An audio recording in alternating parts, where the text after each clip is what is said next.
안녕하세요. 사연을 듣고 재미와 감동이 있으셨다면 채널 구독과 좋아요 부탁드립니다. 그럼 시작합니다. 동무들, 지금부터 우리는 하나다. 여기서 나가는 순간, 배신은 곧 죽음이다. 최 상사 동지의 나직하지만 강철 같은 목소리가 희미한 등잔불 아래로 무겁게 내려앉았습니다. 그의 숙소 안은 퀴퀴한 곰팡이 냄새와는 어울리지 않는 달콤하고 이국적인 중국 술 향기로 가득 차 있었습니다. 저를 포함한 7명의 병사들은 서로의 눈치만 살피며 마른 침을 삼켰습니다. 우리의 심장 소리가 방 안의 침묵을 깨트릴 듯 요란하게 울렸습니다. 며칠 전 최 상사 동지는 우리를 따로 불렀습니다. 그는 평양에서 직접 내려온 우리가 알던 다른 군관들과는 다른 사람이었습니다. 언제나 서글서글한 미소를 띠고 우리를 격려하던 그의 입에서 나온 제안은 충격적이었습니다. 조국이 어려운 때다. 우리 군인들이 나서서 외화를 벌어들여야 하지 않겠나? 내래 중국에 기가 막힌 사업 자리를 알아두었다. 며칠만 고생하면 우리 부대원들이 1년은 배불리 먹을 쌀을 가져올 수 있다. 그의 말은 달콤했지만 그 안에는 칼날 같은 위험이 숨어 있었습니다. 국경을 넘는다는 것. 그것은 곧 죽음을 의미했습니다. 겁에 질린 한 동료가 떨리는 목소리로 물었습니다. 상사 동지, 만약 발각이라도 되면 어찌합니까? 우리 모두 정치범 수용소는 고사하고 그 자리에서 총살감입니다. 최 상사 동지는 호탕하게 웃으며 그녀의 어깨를 두드렸습니다. 걱정 말라오. 이 최 상사가 허투루 움직이는 사람으로 보이나? 국경수비대부터 강 건너 동포들까지 내래다 길을 터놓았다. 이건 위험한 도박이 아니라 조국을 위한 위대한 작전이다. 물론 동무들 개인에게도 두둑한 몫이 돌아갈 게야. 그는 우리 한 사람 한 사람의 눈을 꿰뚫어 보듯 마주치며 말했습니다. 그의 시선이 제게 닿았을 때 제 마음속에서 오랫동안 잠자고 있던 무언가가 꿈틀거렸습니다. 지긋지긋한 굶주림과 숨막히는 감시.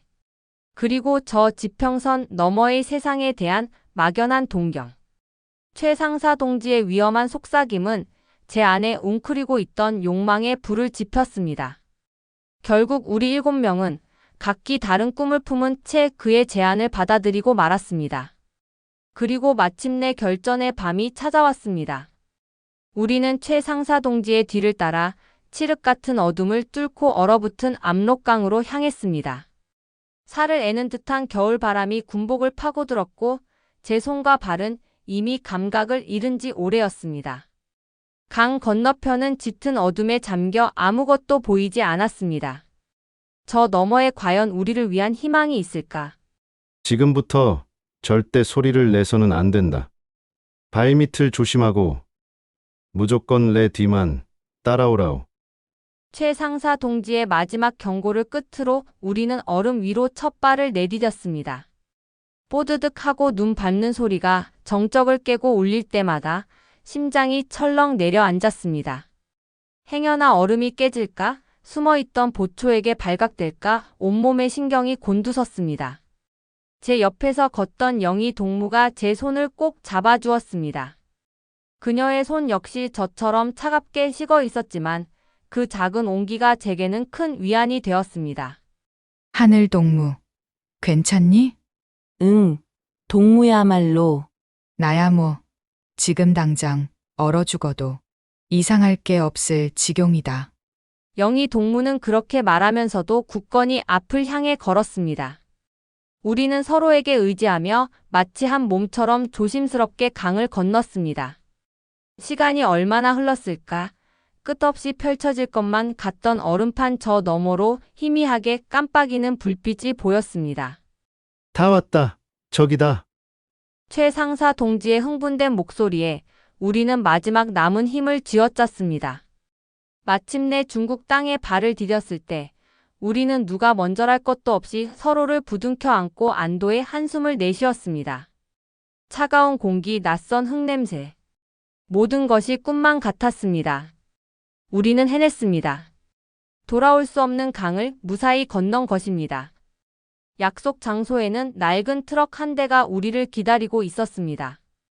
우리는 영문도 모른 채 짐칸에 올라탔고 트럭은 곧 어둠 속으로 출발했습니다. 덜컹거리는 트럭 안에서 저는 우리가 떠나온 조국을 돌아보았습니다. 하지만 어둠 속에서는 아무것도 보이지 않았습니다.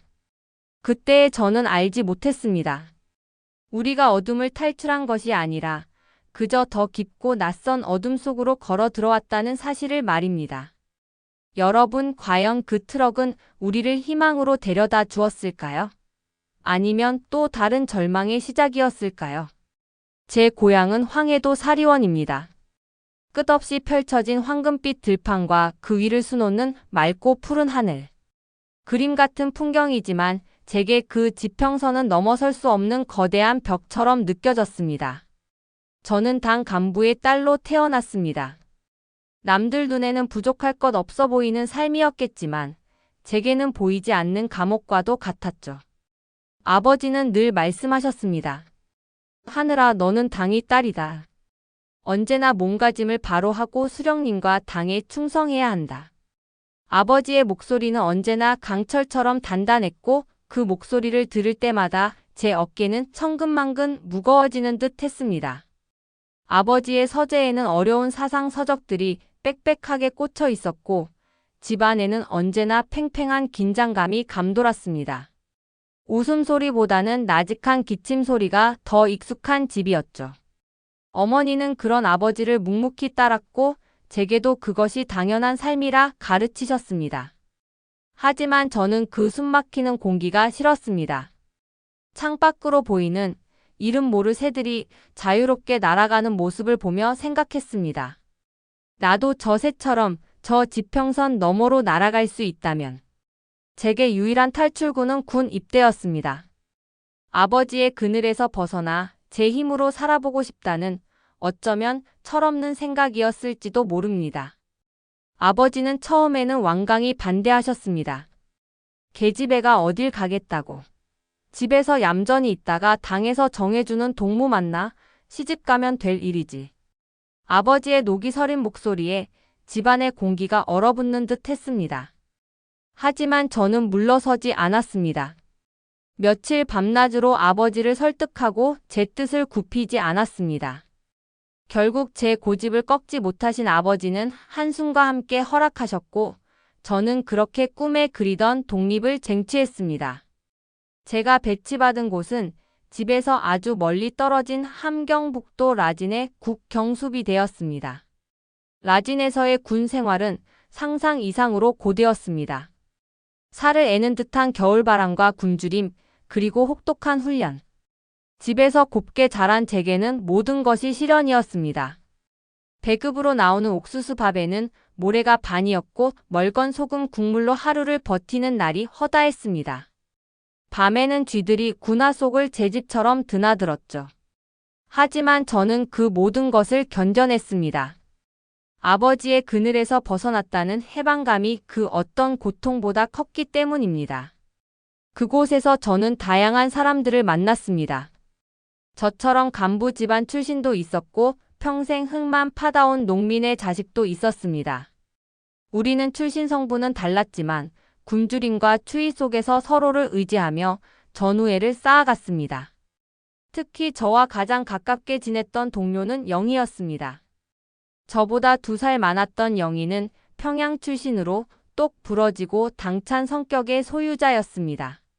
어느 날 밤 보초 근무를 서며 영희가 제게 나직이 물었습니다. 하늘 동무 여기서 복무 끝나면 뭘 할 거이요? 글쎄 아직 생각해 본 적 없어. 영희 동무는? 영희는 어둠 속에서 희미하게 빛나는 국경 너머를 바라보며 말했습니다. 그녀의 눈빛은 그 어떤 별보다도 반짝였습니다. 나는 말이요, 저 너머 세상이 궁금해 죽겠어.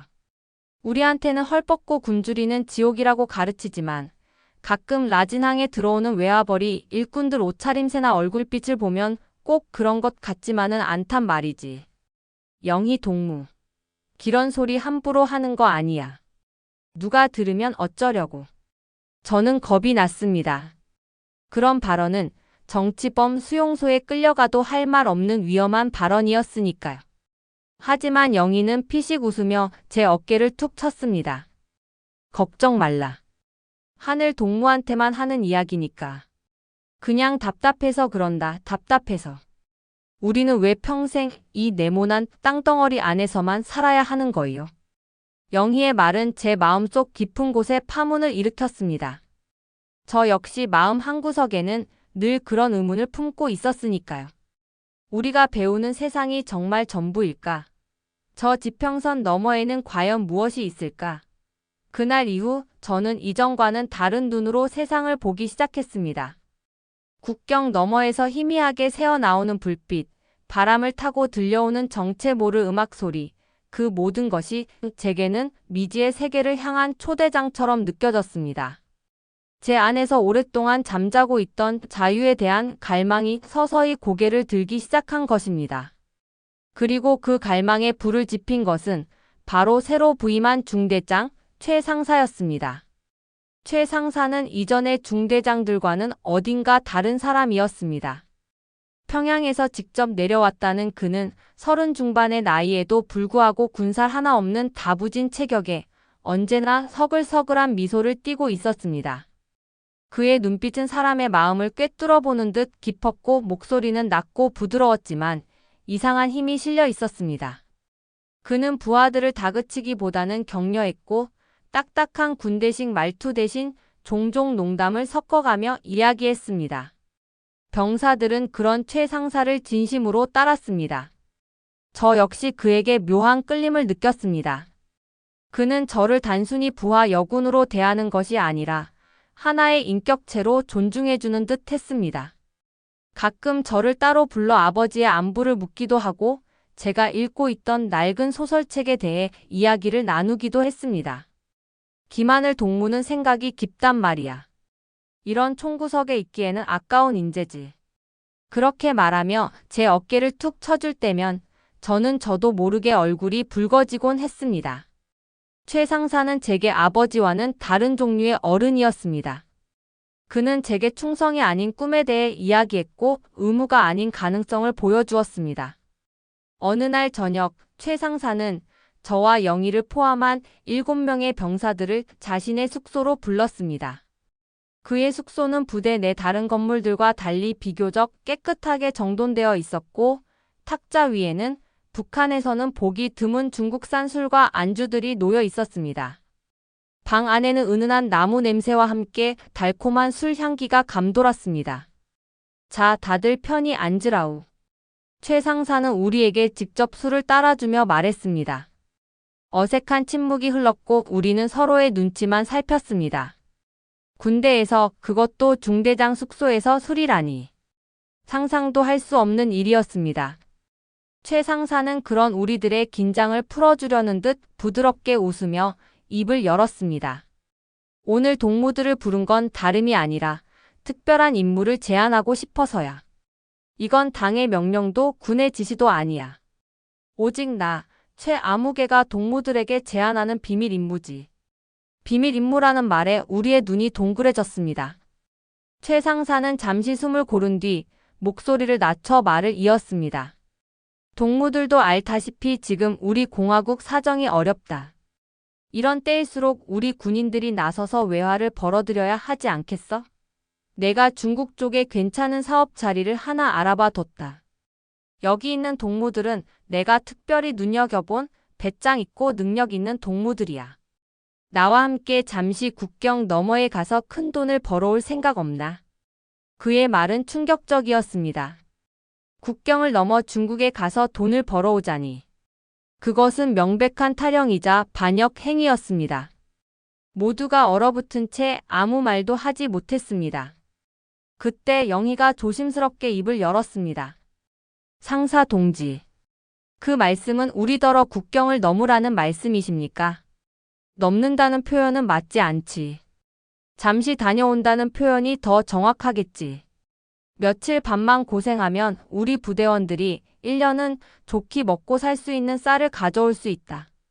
이건 우리 부대를 위한 일이고 더 나아가서는 조국을 위한 일이기도 해. 물론 동무들 개인에게도 큰 이득이 될 게야. 거기서 번 돈의 일부는 동무들 몫으로 떼어줄 생각이다. 최 상사의 목소리에는 거부할 수 없는 확신이 담겨 있었습니다. 그는 마치 잘 짜인 연극을 하듯 우리의 마음을 흔들었습니다. 조국을 위한 희생, 부대를 위한 헌신, 그리고 개인적인 부. 그의 달콤한 속삭임은 우리의 불안과 공포를 서서히 잠재웠습니다. 하지만 만약 잡히기라도 한다면 어찌합니까? 겁에 질린 한 남자 동료의 질문에 최 상사는 호탕하게 웃었습니다. 걱정 말라. 내가 다 알아서 길을 터놓았다. 국경수비대에도 내 사람이 있고 중국 쪽에도 우리를 도와줄 동포들이 있다. 눈 감고도 건널 수 있을 만큼 안전한 길이야. 이건 위험한 도박이 아니라 잘 계획된 작전이다. 그는 우리 한 사람 한 사람의 눈을 마주치며 말했습니다. 그의 시선이 제게 닿았을 때 저는 심장이 크게 뛰는 것을 느꼈습니다. 지평선 너머의 세상. 제가 그토록 꿈꾸던 미지의 세계가 바로 눈앞에 펼쳐져 있었습니다. 두려웠지만 그보다 더 큰 설렘이 제 온몸을 감쌌습니다. 이것이 어쩌면 내 인생을 바꿀 단 한 번의 기회일지도 모른다는 생각이 들었습니다. 생각할 시간을 주겠다. 강요는 하지 않겠어. 하지만 이 기회는 다시 오지 않을 게야. 잘 생각해 보라우. 그날 밤 저는 한숨도 잠을 이루지 못했습니다. 최 상사의 제안은 제 마음에 거대한 폭풍을 일으켰습니다. 과연 그의 말을 믿어도 되는 것일까? 이것은 정말 조국을 위한 일일까? 아니면 돌이킬 수 없는 함정일까? 하지만 제 마음은 이미 국경 너머를 향해 달려가고 있었습니다. 답답한 현실을 벗어날 수만 있다면, 지평선 너머의 세상을 단 한 번이라도 볼 수만 있다면 그 어떤 위험이라도 감수할 수 있을 것 같았습니다. 그리고 그 밤, 저와 같은 고민을 하던 6명의 동료들 역시 각자의 꿈과 욕망 속에서 위험한 결심을 굳히고 있었습니다. 결전의 날은 며칠 뒤, 달빛조차 숨어버린 칠흑 같은 밤에 찾아왔습니다. 최 상사는 우리 7명을 부대 뒤편의 작은 언덕으로 불러 모았습니다. 차가운 밤 공기가 폐부 깊숙이 스며들었고 멀리서 들려오는 부엉이 소리가 유난히 스산하게 느껴졌습니다. 모두의 얼굴에는 긴장과 설렘, 그리고 두려움이 뒤섞여 있었습니다. 우리는 낡은 군복 위에 두툼한 외투를 껴입고 각자 작은 보따리 하나씩을 짊어지고 있었습니다. 최 상사는 평소에 서글서글한 미소 대신 비장한 표정으로 우리를 둘러보았습니다. 그의 손에는 작은 손전등이 들려 있었고 그 빛이 어둠 속에서 우리의 얼굴을 차례로 비추었습니다. 동무들 준비됐나? 그의 나직한 물음에 우리는 말없이 고개를 끄덕였습니다. 무슨 말이 더 필요하겠습니까? 이미 주사위는 던져졌고 우리는 이제 돌아올 수 없는 강을 건너야 했습니다. 최 상사는 만족스러운 듯 고개를 끄덕이고는 손가락으로 저 멀리 어둠에 잠긴 강줄기를 가리켰습니다. 저기가 우리가 건너야 할 압록강이다. 지금부터 내 말에만 집중하고 절대 소리를 내거나 대열에서 이탈해서는 안 된다. 알겠나? 알겠습니다. 우리의 목소리는 긴장으로 인해 갈라져 나왔지만 그 안에는 결연한 의지가 담겨 있었습니다. 우리는 최 상사의 뒤를 따라 소리 죽여 발걸음을 옮기기 시작했습니다. 나뭇잎 바스러지는 소리, 제 심장이 쿵쾅거리는 소리만이 유일한 소음이었습니다. 혹독한 추위의 강물은 꽁꽁 얼어붙어 있었고 그 위에는 하얀 눈이 소복하게 쌓여 있었습니다. 강 건너편은 짙은 어둠에 잠겨 아무것도 보이지 않았습니다. 저 어둠 너머에 과연 우리를 위한 희망이 있을까? 불안한 마음이 고개를 들었지만 저는 애써 떨쳐내려 노력했습니다. 얼음 위를 걷는 것은 생각보다 훨씬 힘들었습니다. 미끄러운 얼음판 위에서 균형을 잡기 위해 온몸에 힘을 주어야 했고 발을 내디딜 때마다 뽀드득 하고 울리는 소리에 심장이 철렁 내려앉았습니다. 행여나 얼음이 깨지기라도 할까봐 혹은 누군가 이 소리를 듣고 달려오지 않을까 봐온 신경이 곤두섰습니다. 제 옆에서 걷던 영희가 제 손을 꼭 잡아주었습니다. 그녀의 손은 저처럼 차갑게 식어 있었지만 그 온기가 제게는 큰 위안이 되었습니다. 하늘 동무 괜찮아. 응, 괜찮아. 영희 동무야말로. 나야 뭐. 이젠 아주 심장이 목구멍 밖으로 튀어나올 지경이야. 영희는 그렇게 말하면서도 씩씩하게 앞을 향해 걸었습니다. 그녀의 용기에 저도 힘을 낼 수 있었습니다. 우리는 서로에게 의지하며 한 걸음 한 걸음 조심스럽게 강을 건넜습니다. 얼마나 걸었을까? 최 상사가 갑자기 손을 들어 우리를 멈춰 세웠습니다. 그의 시선은 강 건너편의 한 지점에 고정되어 있었습니다. 다 왔다. 저기 불빛 보이지? 저기가 약속 장소다. 그의 손가락 끝을 따라 시선을 옮기자 어둠 속에서 희미하게 깜빡이는 불빛이 보였습니다. 아, 드디어. 우리는 무사히 강을 건넜구나. 안도감에 다리에 힘이 풀리는 것 같았습니다. 불빛이 있는 곳까지는 얼마 남지 않은 거리였습니다. 우리는 마지막 힘을 내어 발걸음을 재촉했습니다.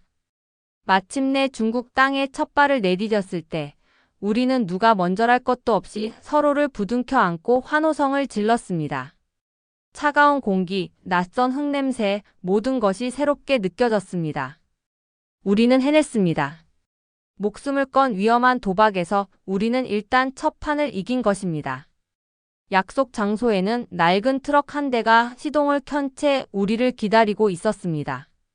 운전석에서는 땅딸막한 체구의 남자가 내려 우리에게 다가왔습니다.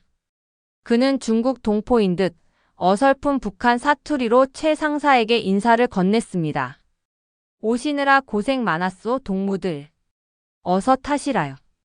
우리는 쭈뼛거리며 트럭의 짐칸에 올라탔습니다. 짐칸은 퀴퀴한 냄새와 함께 한기가 가득했지만 누구 하나 불평하지 않았습니다. 트럭이 덜컹거리며 출발하자 우리는 뒤를 돌아 우리가 건너온 강과 어둠에 잠긴 조국을 바라보았습니다. 이제 정말 돌아갈 수 없구나. 시원섭섭한 마음에 눈물이 핑 돌았습니다. 다들 무슨 생각을 그렇게 하나? 이제부터 시작이야. 정신 바짝 차리라우. 최 상사가 우리의 어깨를 두드리며 말했습니다. 그의 목소리는 자신감으로 가득 차 있었습니다. 저는 그의 말을 믿었습니다. 우리 앞에는 분명 장밋빛 미래가 펼쳐져 있을 것이라고.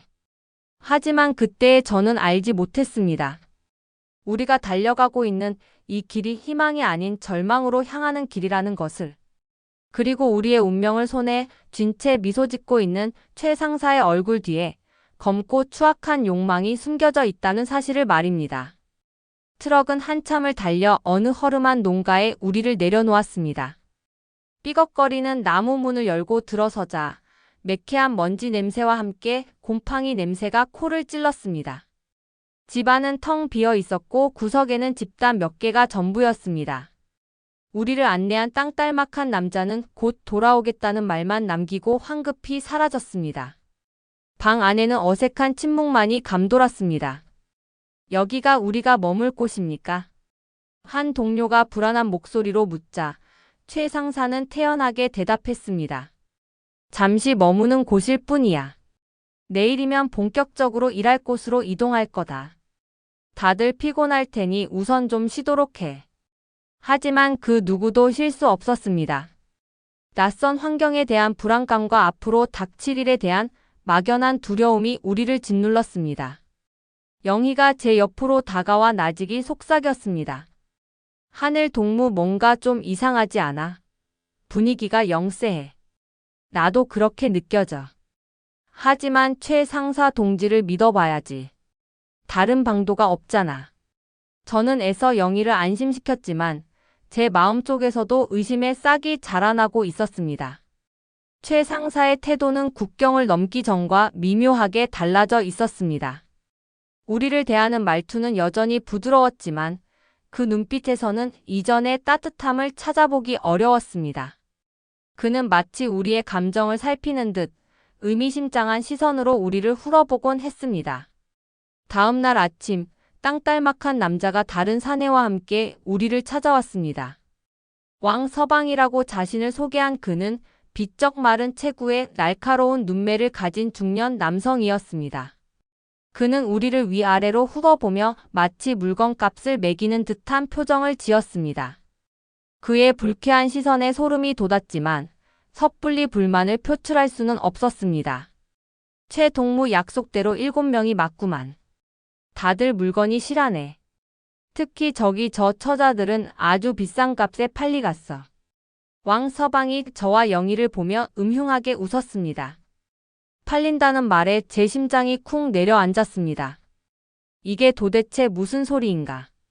우리는 돈을 벌러 온 것이지 팔리러 온 것이 아니었습니다. 제가 당황해서 최 상사를 쳐다보자 그는 어색한 미소를 지으며 왕 서방의 어깨를 쳤습니다. 왕 서방 농담이 지나치시구만. 이 동무들은 내 부하들이야. 우리가 함께 일하기로 하지 않았나? 일? 하하, 물론 일은 해야지. 아주 중요한 일을 해야 하고 말고. 자자, 시간이 없으니 어서 움직입시다. 왕 서방은 우리의 질문을 교묘하게 피하며 서둘러 우리를 밖으로 이끌었습니다. 농가 밖에는 어제보다 더 큰 트럭이 대기하고 있었습니다.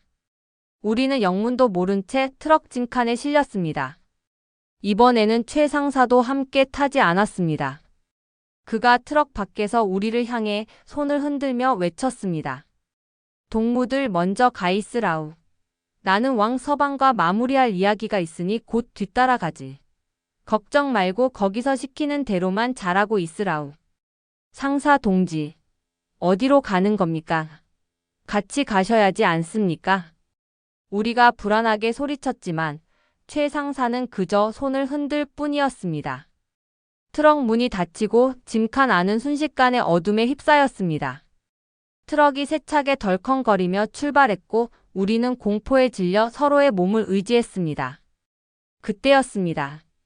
어둠 속에서 영희의 날카로운 목소리가 들렸습니다. 속았어, 우리 속은 거야. 영희 동무, 그게 무슨 소리야? 최 상사, 그 인간 우리를 팔아넘긴 거라고. 왕 서방이라는 놈이 아까 뭐라고 했는지 못 들었어? 우리를 물건이라고 했잖아. 영희의 말에 짐칸 안은 아수라장이 되었습니다. 모두가 공황에 빠져 소리를 지르고 트럭 문을 두드렸습니다. 하지만 소용없는 짓이었습니다. 트럭은 멈추지 않고 어딘가를 향해 계속해서 달려갔습니다. 저는 차가운 바닥에 주저앉아 무릎에 얼굴을 묻었습니다. 믿을 수가 없었습니다. 우리가 그토록 믿고 따랐던 최 상사가 우리를 배신하다니. 그의 다정한 미소, 따뜻한 격려, 그 모든 것이 거짓이었다니. 지독한 배신감에 심장이 갈기갈기 찢어지는 듯 했습니다. 한참을 달린 트럭은 어느 낯선 마을에 멈춰 섰습니다. 트럭 문이 열리고 눈부신 햇살과 함께 왕 서방의 얼굴이 나타났습니다. 그는 겁에 질린 우리를 보며 만족스러운 미소를 지었습니다. 자, 이제부터 동무들의 새로운 일터다. 얌전히 따라오면 험한 꼴은 안 당할 게야. 그렇게 우리는 뿔뿔이 흩어졌습니다. 남자 동료들은 어디론가 끌려갔고 저와 영희, 그리고 다른 여군 동료 한 명은 각기 다른 집으로 팔려갔습니다. 제가 팔려간 곳은 아들만 셋인 늙은 부부가 사는 집이었습니다. 그 집의 막내 아들은 저보다 나이가 훨씬 많아 보이는 술에 절어 사는 한족 남자였습니다. 저는 그곳에서 이름도 국적도 인간으로서의 존엄성도 모두 잃어버렸습니다. 그들은 저를 조선에서 온 년이라고 불렀고 밤낮으로 저를 감시하며 도망칠 기회조차 주지 않았습니다. 어느 날 그 집 식구들은 저에게 붉은색 전통 의상을 입히고는 억지로 사진을 찍었습니다.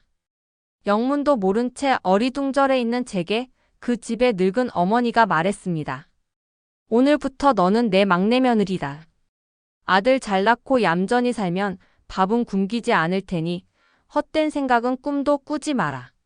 그제야 저는 제게 닥친 현실을 깨달았습니다. 저는 돈을 받고 팔려온 씨바지, 노예 신세가 된 것입니다. 그날 밤 저는 낯선 남자의 아내가 되어야 했습니다. 술 냄새와 땀 냄새가 뒤섞인 그의 몸이 저를 짓누를 때 저는 죽고 싶다는 생각밖에 들지 않았습니다. 눈을 감자 고향에 계신 부모님의 얼굴이 떠올랐습니다. 아버지, 어머니. 불효녀는 여기서 이렇게 죽어가고 있습니다. 죄송합니다. 죄송합니다. 소리 없는 눈물이 베갯니들 적셨습니다. 낯선 땅의 그림자는 그렇게 제 영혼을 서서히 잠식해 들어가고 있었습니다. 그곳에서의 삶은 지옥과도 같았습니다. 말도 통하지 않는 낯선 곳에서 저는 철저히 혼자였습니다. 아침에 눈을 뜨면 밭에 나가 허리가 끊어지도록 일해야 했고, 밤에는 술에 취한 남편의 폭력을 견뎌내야 했습니다. 시어머니는 사사건건 저를 트집 잡으며 구박했고, 시아버지와 시형제들은 저를 벌레 보듯 쳐다보았습니다. 그들에게 저는 그저 돈으로 사온 가축과 다를 바 없었습니다. 저는 여러 번 도망치려 시도했습니다. 하지만 번번이 실패로 돌아갔고, 그때마다 더 심한 매질과 감시가 뒤따랐습니다. 그들은 제 발목에 쇠사슬을 채우지는 않았지만 제 마음에는 보이지 않는 족쇄가 채워져 있었습니다. 희망이라는 단어는 제 사전에서 지워진 지 오래였습니다. 그러던 어느 날 제 몸에 변화가 찾아왔습니다. 속이 메스꺼리고 밥 냄새만 맡아도 헛구역질이 났습니다. 처음에는 낯선 음식 때문이라고 생각했지만 증상은 날이 갈수록 심해졌습니다. 시어머니는 그런 저를 보고는 꾀병을 부린다며 더욱 모질게 대했습니다. 전현이 일하기 싫어서 별짓을 다 하는구나. 돈 주고 데려왔더니 아주 상전이 따로 없어. 시어머니의 날카로운 목소리가 귀에 박혔습니다. 저는 서러움에 북받쳐 소리내어 울고 싶었지만 눈물조차 나오지 않았습니다. 그러던 어느 날 마을의 늙은 할머니 한 분이 저희 집에 찾아왔습니다. 그분은 깡마른 제 모습을 한참 동안 쳐다보더니 시어머니에게 무언가 심각한 표정으로 이야기했습니다. 무슨 말인지는 알아들을 수 없었지만 분위기가 심상치 않다는 것은 느낄 수 있었습니다. 다음 날 저는 난생 처음으로 병원이라는 곳에 가게 되었습니다. 늙고 인자해 보이는 의사 선생님이 제 배에 차가운 기계를 대고 이리저리 움직였습니다. 잠시 후 의사 선생님은 제게 알아들을 수 없는 말로 무언가를 설명하며 환하게 웃었습니다. 옆에 있던 시어머니의 얼굴이 놀라움으로 변하는 것을 보았습니다. 집으로 돌아오는 길, 시어머니는 평소와 달리 아무 말도 하지 않았습니다. 그리고 그날 저녁, 저는 제 뱃속에 새로운 생명이 자라고 있다는 사실을 알게 되었습니다. 아이를 가졌다는 사실은 제게 기쁨보다는 두려움으로 다가왔습니다. 이런 지옥 같은 곳에서 아이를 낳아 기를 수 있을까? 내 아이도 나처럼 불행한 삶을 살게 되는 것은 아닐까? 하지만 제 뱃속에서 느껴지는 희미한 태동은 죽어가던 제게 살아야 할 이유를 만들어 주었습니다. 이 아이를 위해서라도 어떻게든 살아남아야 한다고. 입덧은 끔찍했습니다. 물만 마셔도 토했고 10달 내내 제대로 된 음식을 거의 먹지 못했습니다. 시댁 식구들은 여전히 저를 냉대했지만 뱃속의 아이 때문인지 예전처럼 심한 폭력을 가하지는 않았습니다. 저는 앙상하게 말라갔지만 제 배는 하루가 다르게 불러왔습니다. 그리고 마침내 기나긴 상고 끝에 저는 예쁜 딸아이를 낳았습니다. 제 품에 안긴 작고 따뜻한 생명. 그 아이를 보는 순간 저는 세상 모든 것을 얻은 듯한 기쁨의 눈물을 흘렸습니다. 이 아이만 있다면 이 지옥 속에서도 살아갈 수 있을 것 같았습니다. 하지만 행복은 잠시였습니다. 저를 이곳에 팔아넘겼던 왕 서방이 다시 찾아온 것입니다. 그는 제 딸아이를 보며 탐욕스러운 눈빛을 번뜩였습니다. 이야, 애까지 낳았구만. 저 계집애도 나중에 크면 비싼 값에 팔 수 있겠어. 그나저나 저 어미는 이제 쓸모가 다 됐으니 다른 곳에 한 번 더 팔아볼까. 왕 서방의 말에 저는 온몸이 얼어붙었습니다. 그는 저를 또다시 다른 곳에 팔아넘길 계획이었던 것입니다. 저는 필사적으로 저항했습니다. 내 딸과 헤어질 수 없다고 차라리 나를 죽이라고 소리쳤습니다. 하지만 저의 저항은 소용없었습니다. 왕 서방은 저를 다른 곳으로 팔아넘기기 위해 꾀를 냈습니다. 치료를 받게 해주겠다며 저를 유인했지만 저는 그의 속셈을 알고 따라 나서지 않았습니다. 그러자 앙심을 품은 왕 서방은 저를 중국 공안에 불법 체류자로 신고해 버렸습니다. 결국 저는 갓난 딸아이를 품에 안은 채 공안에 체포되었습니다. 차가운 유치장에 갇혀 저는 절망했습니다. 이제 모든 것이 끝났구나. 이곳에서 조사를 받고 다시 북으로 끌려가면 저와 제 딸아이는 죽은 목숨이나 다름없었습니다. 며칠 후 저는 조사를 받기 위해 한 여성 공안을 따라 유치장을 나섰습니다. 그녀는 저를 취조실로 데려가는 대신 근처의 한 식당으로 이끌었습니다. 영문을 몰라 어리둥절해 있는 제게 그녀는 따뜻한 밥과 국을 시켜주며 말했습니다. 우선 밥부터 먹어요. 아기에게 젖을 물리려면 엄마가 잘 먹어야지. 저는 경계심을 풀지 못하고 밥을 깨작거렸습니다. 그녀는 그런 저를 안쓰럽게 쳐다보더니 제 딸아이를 받아 안고는 능숙하게 기저귀를 갈아주었습니다.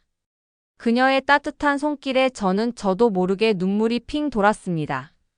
그때 그녀가 제게 나직이 속삭였습니다. 이 식당 뒷문으로 나가면 바로 큰 길이 나와요. 거기서 택시를 타고 무조건 멀리 도망쳐요. 내가 시간을 벌어줄 테니. 저는 제 귀를 의심했습니다. 공안인 그녀가 저에게 도망치라고 말하고 있었습니다. 왜 저를 도와주시는 거죠? 나도 당신만한 딸이 있어요. 엄마의 마음은 다 똑같지 않겠어요? 어서 가요. 다시는 잡히지 말고 아기랑 꼭 행복하게 살아요. 그녀는 제 손에 지폐 몇 장을 쥐어주며 제 등을 떠밀었습니다. 저는 감사하다는 말도 제대로 하지 못한 채 아이를 안고 식당 뒷문으로 미친 듯이 달려나갔습니다. 뒤를 돌아보자 그녀가 식당 문 앞에서 저를 보며 희미하게 미소 짓고 있었습니다. 그 미소는 제게 꺼져가던 희망의 불씨를 다시 지펴주었습니다. 저는 그녀의 얼굴을, 그 따뜻한 마음을 평생 잊지 못할 것입니다. 절망의 구렁텅이 속에서 저는 그렇게 기적처럼 한 줄기 빛을 만났습니다. 그녀의 도움으로 간신히 그곳을 빠져나왔지만 제 앞에는 또 다른 막막한 현실이 기다리고 있었습니다. 갓난 아이를 안고 있는 불법 체류자 신세. 어디로 가야 할지, 누구에게 도움을 청해야 할지 알 수 없었습니다. 그저 잡히지 않아야 한다는 일념 하나로 저는 며칠 밤낮을 걷고 또 걸었습니다. 낮에는 인적이 드문 산속에 숨어 지내고 밤에만 몰래 움직였습니다. 아이에게 먹일 젖이 부족해 제 자신도 굶주렸지만 아이를 보며 힘을 냈습니다.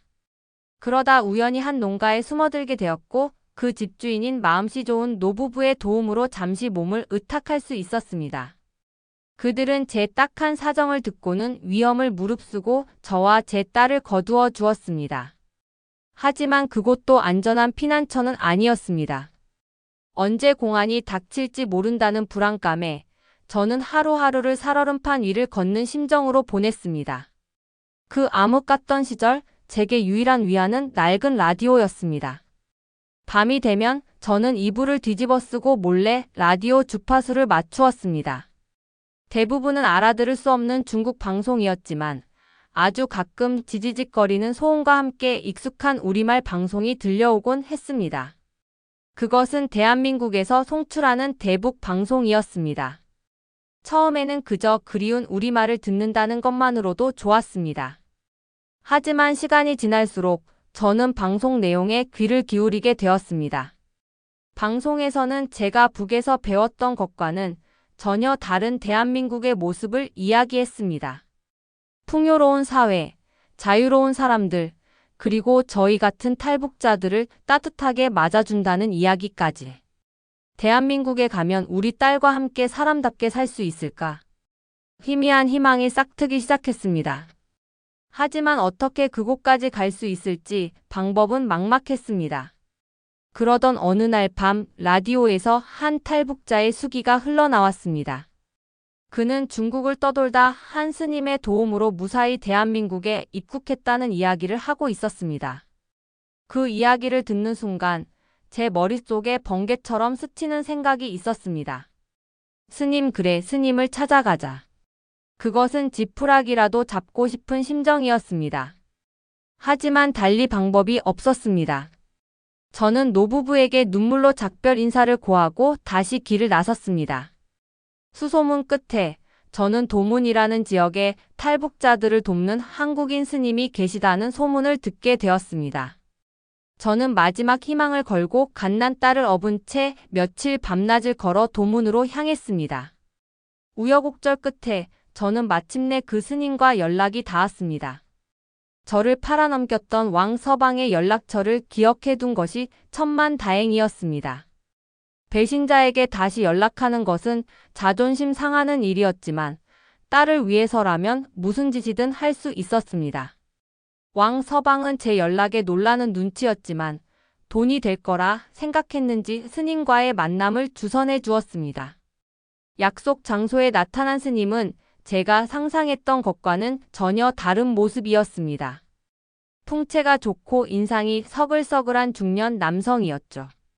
저는 그를 보자마자 무릎을 꿇고 애원했습니다. 스님, 제발 저희 모녀를 살려주십시오. 대한민국으로 갈 수 있게 도와주십시오. 눈물 콧물이 범벅이 되어 빌고 또 빌었습니다. 스님은 그런 저를 말없이 일으켜 세우고는 따뜻한 눈길로 제 딸아이를 바라보았습니다. 그는 제 기구한 사연을 묵묵히 들어주었고 제 이야기를 듣는 내내 안타까운 표정을 감추지 못했습니다. 참으로 고생이 많았군요. 이 어린 것이 무슨 죄가 있다고. 스님은 제 딸아이의 머리를 부드럽게 쓰다듬으며 말했습니다. 그리고는 품에서 두툼한 돈 봉투를 꺼내 제게 건넸습니다. 우선 이 돈으로 몸부터 추스르세요. 제가 꼭 대한민국으로 갈 수 있는 길을 알아봐 주겠습니다. 그러니 너무 걱정하지 마세요. 저는 제 눈을 의심했습니다.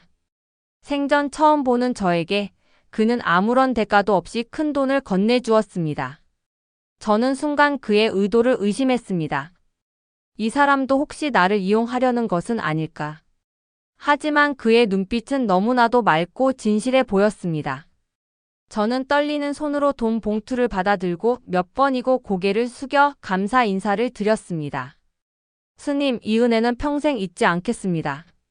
정말 감사합니다. 은혜라니요. 다 같은 동포끼리 돕고 사는 것이지요.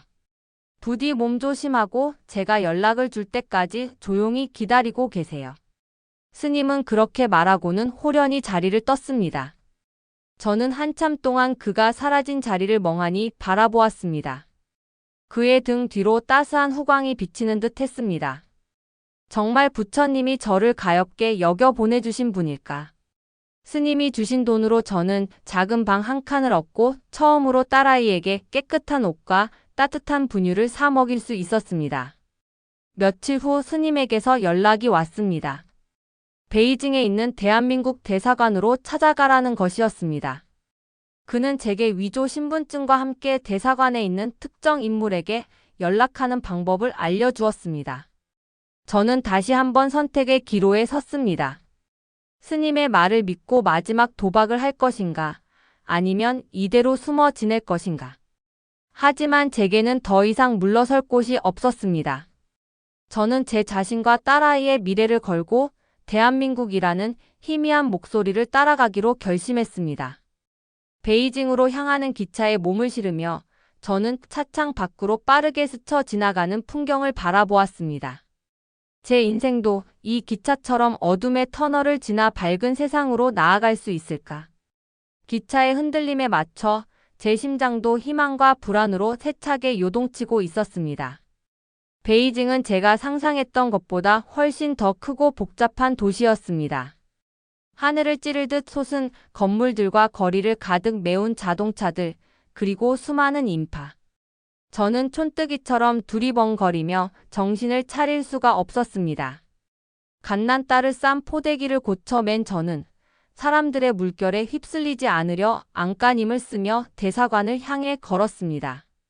스님이 알려준 대로 대사관은 삼엄한 경비 속에서 위압적인 모습을 뽐내고 있었습니다.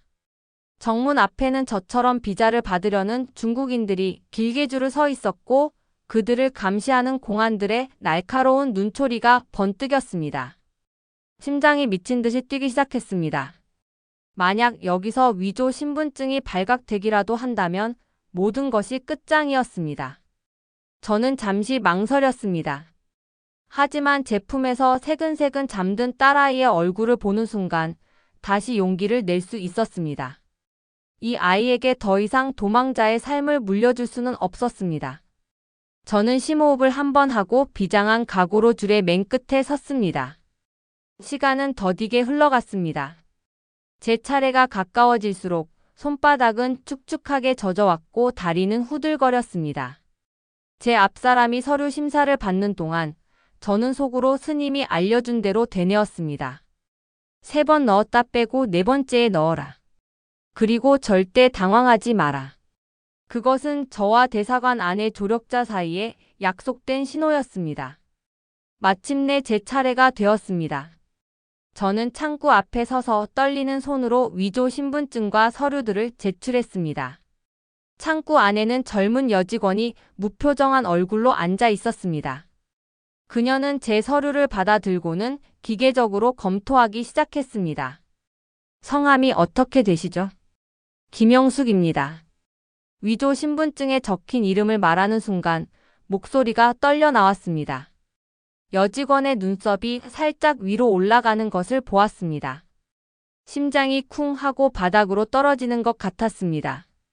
들킨 것인가? 저는 애써 태어난 척하며 스님이 시킨 대로 서류를 그녀에게 건네는 척하다가 다시 제 쪽으로 가져오기를 3번 반복했습니다. 여직원은 이상하다는 듯 저를 쳐다보았지만 아무 말도 하지 않았습니다. 그리고 4번째, 저는 눈을 질끈 감고 서류를 창구 안으로 밀어 넣었습니다. 시간이 멈춘 듯 했습니다. 여직원은 한참 동안 제 서류와 제 얼굴을 번갈아 쳐다보았습니다. 그녀의 입이 열리는 순간 제 운명이 결정될 것이었습니다. 그때였습니다. 그녀가 갑자기 자리에서 일어나더니 안쪽으로 들어가 다른 남자 직원과 무언가 이야기를 나누기 시작했습니다. 저는 그들의 대화는 들을 수 없었지만 그들이 저를 보며 심각한 표정으로 이야기하고 있다는 것은 알 수 있었습니다. 이제 끝이구나. 저는 모든 것을 체념했습니다. 잠시 후 남자 직원이 저에게 다가왔습니다. 그는 제게 따라오라는 손짓을 했습니다. 저는 힘없이 자리에서 일어나 그의 뒤를 따랐습니다. 주변 사람들이 저를 이상한 눈초리로 쳐다보는 것이 느껴졌습니다. 저는 꼼짝없이 공안에게 넘겨질 것이라 생각했습니다. 그런데 저를 데려간 곳은 취조실이 아닌 작고 아늑한 방이었습니다. 방 안에는 저와 같은 탈북자로 보이는 사람들이 몇 명 더 있었고 그들은 저처럼 불안한 표정으로 앉아 있었습니다. 저를 안내한 남자 직원은 제게 따뜻한 차 한 잔을 건네며 말했습니다. 고생 많으셨습니다. 이제 안심하셔도 됩니다. 여기는 안전합니다. 그 말을 듣는 순간 저는 그 자리에 주저앉아 엉엉 울고 말았습니다. 그동안 억눌러 왔던 모든 서름과 두려움, 안도감이 한꺼번에 터져 나왔습니다. 너무나도 긴 터널을 지나 마침내 한 줄기 빛을 만난 기분이었습니다. 제 울음소리에 잠에서 깬 딸아이가 칭얼거리기 시작했습니다. 저는 눈물 젖은 얼굴로 딸아이를 끌어안고 속삭였습니다. 아가 괜찮아 이제 우리 살았어. 우리 살았어. 며칠 후 저는 다른 탈북자들과 함께 비밀리에 대사관을 빠져나와 베이징 공항으로 이동했습니다. 대한민국으로 향하는 비행기에 오르는 순간까지도 저는 제가 꿈을 꾸고 있는 것만 같았습니다. 비행기가 이륙하고 창밖으로 베이징의 야경이 멀어져 가는 것을 보며 저는 조용히 눈을 감았습니다. 지독했던 악몽은 이제 끝났습니다. 앞으로 제 앞에 어떤 삶이 펼쳐질지는 알 수 없지만 한 가지는 확실했습니다. 제 곁에는 사랑하는 딸아이가 있고 저를 도와준 수많은 고마운 사람들이 있다는 것. 그리고 저는 더 이상 혼자가 아니라는 것. 비행기는 어둠을 뚫고 저와 제 딸의 새로운 미래를 향해 날아오르고 있었습니다. 그 순간 저는 처음으로 희망이라는 단어의 무게를 실감할 수 있었습니다. 여러분 비행기를 타보신 적 있으신가요? 저는 그때 난생 처음으로 비행기라는 것을 타봤습니다. 거대한 쇠붙이가 하늘을 난다는 사실도 신기했지만 더 저를 놀라게 했던 것은 구름 위에서 내려다본 세상의 모습이었습니다. 마치 솜사탕 같은 구름 바다 위로 떠오르는 아침 해는 제게 새로운 시작을 알리는 장엄한 신호처럼 느껴졌습니다. 얼마나 지났을까? 비행기가 곧 착륙한다는 안내 방송이 나왔습니다. 창밖으로 대한민국의 첫 모습이 보이기 시작했습니다. 끝없이 이어진 도로 위를 달리는 자동차들의 불빛, 바둑판처럼 잘 정돈된 도시의 풍경, 그리고 무엇보다도 저를 압도했던 것은 밤하늘의 별처럼 반짝이는 수많은 불빛들이었습니다. 제가 살던 북한의 밤은 칠흑 같은 어둠 그 자체였습니다. 하지만 이곳은 마치 온 도시가 살아 숨쉬는 거대한 생명체처럼 느껴졌습니다.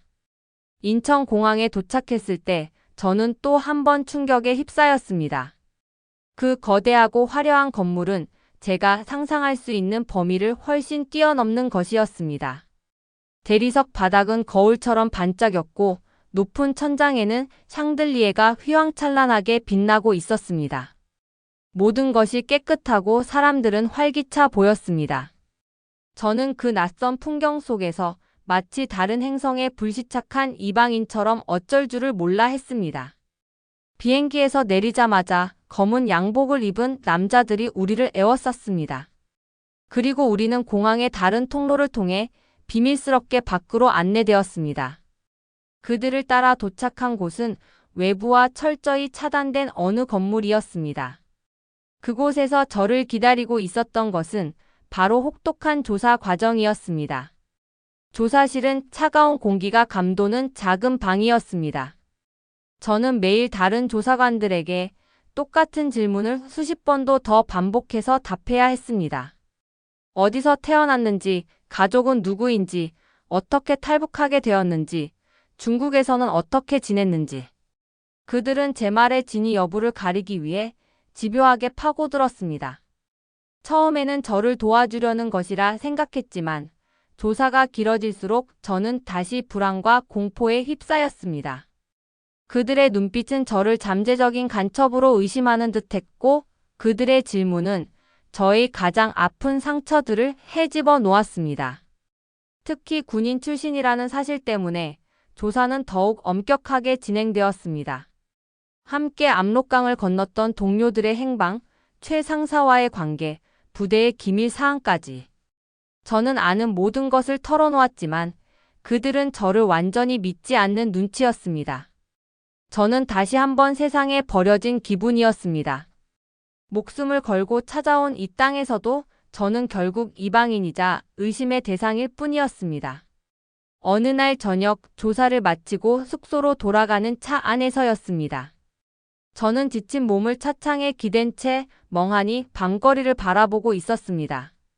그때 제 눈에 한식당의 간판이 들어왔습니다. 뼈다귀 할머니 감자탕.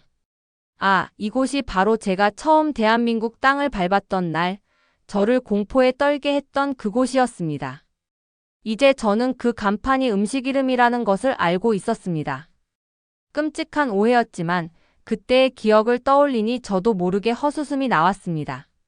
그때 저를 데려다 주던 박 형사님이 제게 말을 걸었습니다. 그는 조사관들 중 유일하게 제게 따뜻한 시선을 보내주던 분이었습니다. 김하늘 씨 많이 힘드시죠? 거의 다 끝나가니 조금만 더 힘내세요.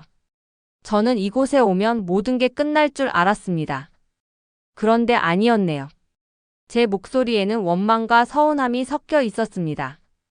박 형사님은 그런 제 마음을 알아차린 듯 한숨을 쉬며 말했습니다. 이해합니다. 하지만 어쩔 수 없는 절차라고 생각해 주세요. 하늘 씨 같은 분들을 보호하기 위한 과정이기도 하니까요. 조사가 끝나면 그때는 정말 새로운 삶을 시작할 수 있을 겁니다. 제가 도와드릴게요. 그의 진심 어린 위로에 얼어붙었던 제 마음이 조금씩 녹아내리는 것 같았습니다. 며칠 후 길고 길었던 조사가 끝났습니다. 저는 마침내 간첩이 아닌 대한민국 국민으로 인정받았습니다. 조사실을 나서던 날, 박 형사님은 제게 작은 종이 한 장을 건넸습니다. 그것은 제 이름과 주민등록번호가 적힌 임시 신분증이었습니다. 축하합니다, 김하늘 씨. 이제부터 당신은 대한민국 국민입니다. 저는 떨리는 손으로 그 종이를 받아 들었습니다. 김하늘. 제 진짜 이름을 되찾은 순간이었습니다. 그 얇은 종이 한 장이 제게는 세상 그 어떤 것보다도 무겁고 소중하게 느껴졌습니다. 저는 더 이상 이름 없는 조선에서 온 년이 아니었습니다. 저는 제 삶의 주인이 될 권리를 얻은 것입니다. 그날 밤 저는 난생 처음으로 감자탕이라는 음식을 먹어보았습니다. 박 형사님이 저를 그 뼈다귀 할머니 감자탕 집으로 데려가 주신 것입니다. 뜨끈한 국물과 부드러운 살코기. 그 음식은 제 몸과 마음을 따뜻하게 녹여주었습니다. 저는 밥 한 그릇을 국물에 말아 허겁지겁 먹었습니다. 눈물이 밥알과 함께 목구멍으로 넘어갔습니다. 그것은 서러움의 눈물이 아닌 감사와 희망의 눈물이었습니다. 대한민국. 저에게는 빛과 그림자가 공존하는 낯선 땅이었지만 저는 그곳에서 제 인생의 두 번째 장을 시작할 준비를 하고 있었습니다. 조사가 끝나고 저는 하나원이라는 곳으로 가게 되었습니다. 그곳은 저희 같은 탈북자들이 남한 사회에 적응할 수 있도록 교육하는 곳이었습니다. 저는 그곳에서 자본주의가 무엇인지, 민주주의가 무엇인지 처음으로 배웠습니다. 은행 이용하는 법, 버스 타는 법, 심지어는 음식물 쓰레기 버리는 법까지. 제게는 모든 것이 새롭고 낯설었습니다. 하나원 생활은 제게 많은 것을 가르쳐 주었지만 동시에 깊은 외로움을 느끼게 했습니다. 그곳에 있는 사람들은 모두 저처럼 아픈 상처를 가지고 있었고 서로에게 쉽게 마음을 열지 못했습니다. 우리는 같은 언어를 썼지만 미묘하게 다른 억양과 문화의 차이 때문에 종종 오해를 빚기도 했습니다. 저는 북한에서도 중국에서도 그리고 이곳 남한에서도 여전히 이방인이었습니다. 하지만 제게는 지켜야 할 딸이 있었습니다. 저는 딸아이를 위해서라도 주저앉아 있을 수만은 없었습니다. 하나원 교육을 수료하고 정부에서 지원해주는 작은 임대 아파트를 배정받았습니다. 제 이름으로 된 집이 생긴 것은 난생 처음이었습니다. 텅 빈 집이었지만 저는 그곳을 저와 딸아이의 소중한 보금자리로 꾸며나갔습니다. 정착 초기 저를 가장 많이 도와주신 분은 역시 박 형사님이었습니다. 그는 바쁜 와중에도 틈틈이 저희 집에 들러 필요한 물건은 없는지, 어려운 점은 없는지 살폈습니다. 그는 제게 아버지와도 같고 친오빠와도 같은 존재였습니다. 하늘 씨, 이제 뭘 해서 먹고 살 생각이에요? 어느 날 박 형사님이 제게 물었습니다. 저는 선뜻 대답하지 못했습니다. 제가 할 수 있는 것은 군대에서 배운 것들 뿐이었으니까요. 다시 군인이 될 수는 없을까요? 저는 대한민국을 위해 제 목숨을 바칠 각오가 되어 있습니다. 그러자 박 형사님은 쓴 웃음을 지으며 제 머리를 쓰다듬었습니다. 그 마음만으로도 고맙습니다. 하지만 하늘 씨는 이제 총 대신 다른 것을 들어야 해요. 하늘 씨와 따님의 행복한 미래를 위해서요. 그의 말에 저는 제가 무엇을 해야 할지 진지하게 고민하기 시작했습니다. 그리고 제가 내린 첫 번째 결정은 식당에서 아르바이트를 하는 것이었습니다. 집 앞에 있는 숯불갈비집에 무작정 찾아가 일하고 싶다고 말했습니다. 식당 주인 아주머니는 처음에는 북한에서 왔다는 저를 경계하는 눈치였지만 제 간절한 눈빛을 보고는 저를 받아주셨습니다. 식당 일은 고되었습니다. 하루 종일 서서 불판을 닦고 무거운 그릇을 나르고 손님들의 비위를 맞춰야 했습니다. 하지만 저는 힘들지 않았습니다. 제 땀으로 돈을 번다는 사실이 저를 기쁘게 했습니다. 저는 누구보다 일찍 출근해서 가장 늦게 퇴근했고 굳은 일도 마다하지 않았습니다.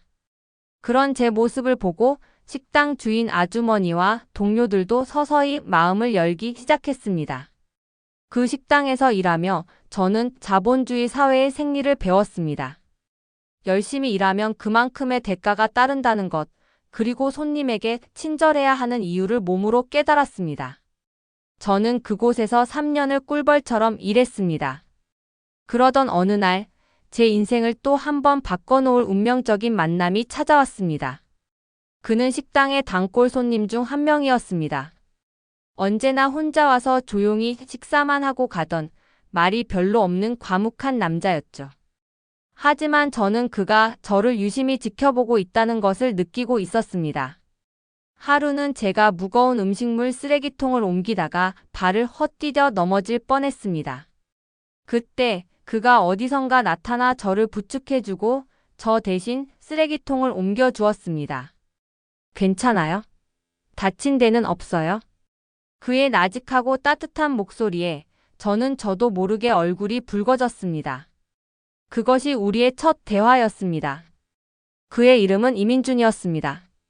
그는 전라남도 강진에서 어업을 하는 사람이었고 일 때문에 잠시 서울에 올라와 있었습니다. 그날 이후 우리는 급속도로 가까워졌습니다. 그는 제 기구한 사연을 듣고도 저를 동정하거나 편견을 갖지 않았습니다. 오히려 저의 강인한 생명력을 존중하고 아픔을 따뜻하게 보듬어 주었습니다. 저는 그런 그의 진솔하고 우직한 모습에 서서히 마음을 열었습니다. 북에서부터 중국을 거쳐 남한에 오기까지 저는 단 한 번도 남자를 사랑이라는 감정으로 바라본 적이 없었습니다. 하지만 민준 씨는 달랐습니다. 저는 그에게서 처음으로 가족의 온기를 느꼈습니다. 얼마 후 그는 제게 청혼했습니다. 하늘 씨, 저와 함께 강진으로 가지 않으시겠어요? 제가 하늘 씨와 따님의 든든한 울타리가 되어주고 싶습니다. 저는 망설였습니다. 서울을 떠나 낯선 시골로 간다는 것이 두려웠습니다. 하지만 그의 진심 어린 눈빛을 보는 순간 저는 결심을 굳혔습니다. 이 사람이라면 제 남은 인생을 걸어도 좋겠다고 생각했습니다. 그렇게 저는 딸아이의 손을 잡고 민준 씨를 따라 머나먼 남쪽 땅 강진으로 향했습니다. 차창 밖으로 펼쳐지는 푸른 바다와 드넓은 갯벌. 그 풍경은 제가 살아왔던 세상과는 전혀 다른 평화롭고 아름다운 모습이었습니다. 저는 그곳에서 낯선 흙냄새와 짭짤한 바다 내음 속에서 제 인생의 새로운 뿌리를 내리기 시작했습니다. 강진에서의 삶은 서울과는 또 다른 도전이었습니다. 말씨는 알아듣기 힘들었고 텃세도 만만치 않았습니다. 마을 사람들은 저를 북한에서 온 새댁이라 부르며 호기심과 경계가 뒤섞인 시선으로 바라보았습니다. 무엇보다 저를 힘들게 했던 것은 남편 민준 씨가 사업 실패로 인해 큰 빚을 지고 있다는 사실이었습니다. 미안해요, 하늘 씨. 미리 말했어야 했는데 겁이 났어요. 이런 나를 당신이 떠날까봐. 남편은 제 앞에서 고개를 숙인 채 괴로워했습니다. 저는 그의 지친 어깨를 말없이 감싸 안았습니다. 원망스러운 마음이 들지 않았다면 거짓말이겠지요. 하지만 저는 그를 떠날 수 없었습니다. 그는 제게 처음으로 사랑을 알려준 사람이었고 이제는 제가 지켜야 할 가족이었습니다. 괜찮아요. 빚은 둘이 같이 갚아나가면 되죠. 제가 어떤 고생을 하고 여기까지 왔는데요. 이까지 빚 무섭지 않아요. 그날 이후 저희 부부는 빚을 갚기 위해 닥치는 대로 일했습니다. 저는 황해도 내륙 출신이라 바다에 대해서는 아는 것이 아무것도 없었습니다. 하지만 저는 남편을 따라 새벽같이 배를 타고 바다로 나갔습니다. 쭈꾸미를 잡고 전복을 키우고 미역을 땄습니다. 거친 파도와 짠 바닷바람에 살이 트고 그물에 손이 찢기는 날이 부지기수였습니다. 하지만 저는 멈추지 않았습니다. 처음에는 서툴기만 했던 제 모습에 혀를 차던 마을 사람들도 악착같이 일하는 제 모습을 보고는 서서히 마음을 열기 시작했습니다.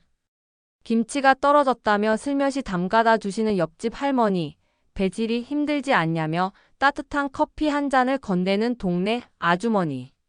그들의 소박한 정 속에서 저는 비로소 제가 이 마을의 일원으로 받아들여지고 있음을 느꼈습니다. 저희 부부는 남들보다 2배, 3배 더 열심히 일했습니다. 남들이 하루에 한 번 나갈 배를 저희는 새벽과 오후 2번씩 나갔습니다. 그렇게 땀 흘려번 돈으로 저희는 1년 만에 기적처럼 모든 빚을 갚을 수 있었습니다. 빚을 청산하던 날, 저희 부부는 서로를 부둥켜 안고 펑펑 울었습니다. 그것은 고생 끝에 맛보는 달콤한 눈물이었습니다. 시간이 흘러 저희에게는 새로운 가족이 생겼습니다. 몇 번의 시험관 시술 실패 끝에 어렵게 늦둥이 딸 소리를 얻게 된 것입니다. 소리가 태어나던 날 남편은 제 손을 잡고 아이처럼 엉엉 울었습니다. 저 역시 가슴 벅찬 감동에 눈물을 흘렸습니다. 제게는 이미 중국에서 낳은 딸이 있었지만 사랑하는 사람과의 사이에서 아이를 낳는다는 것이 얼마나 큰 행복인지 그때 처음으로 깨달았습니다. 이제 저는 더 이상 북한에서 온 새댁이 아닙니다. 마을 사람들은 저를 성실한 우리 운영이 똑 부러지는 전복집 안주인이라고 불러줍니다. 저는 매일 아침 남편과 함께 바다로 나가고 직접 키운 싱싱한 전복을 손님들에게 판매합니다. 제 삶은 여전히 고되지만 저는 지금 이 순간이 더없이 행복합니다. 가끔 밤하늘의 별을 보며 고향에 계신 부모님을 생각합니다.